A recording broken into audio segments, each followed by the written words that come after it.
My name is Adam Eriksson, and this is my presentation for Block 4 in Intro to Enterprise Systems and ITM.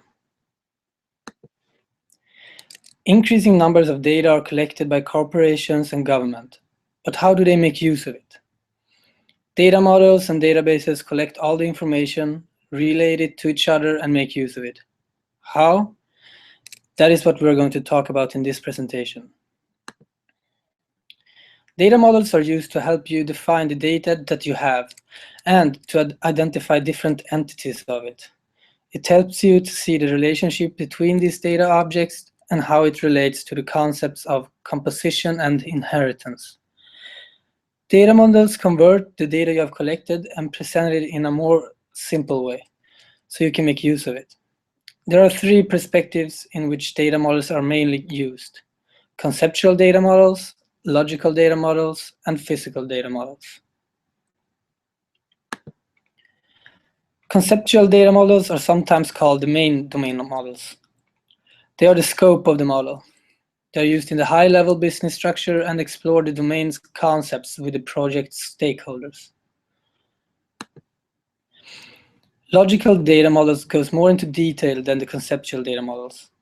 They capture the detailed business model and describes different tables and columns. They can be used for the entire enterprise system or just for a single project. Physical data models is the model that make use of the tables and columns described in logical data models. They relate different tables and columns to each other and design the internal scheme of the database. This is the first model that makes use of the technology. With all the data that is collected and processed with the data modeling, we also have a need to store everything. This is where the databases come to use. Databases store all the information about the data. There are two different types of databases that I will introduce, and I will start with the oldest one. Relational databases. These databases store all the data in structural models where they relate different data to each other. These structured models makes the database very functional, but they instead lack in performance. With the amount of data being stored growing to larger and larger sizes, the need for everything to be structured as in relational databases have become a problem because they can't store large enough sizes of data.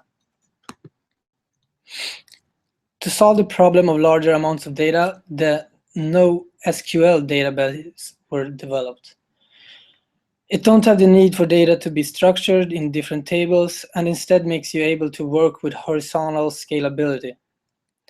This increased the performance of the database and makes it much faster, which makes it a better fit for the increasing demand of larger amounts of data being stored.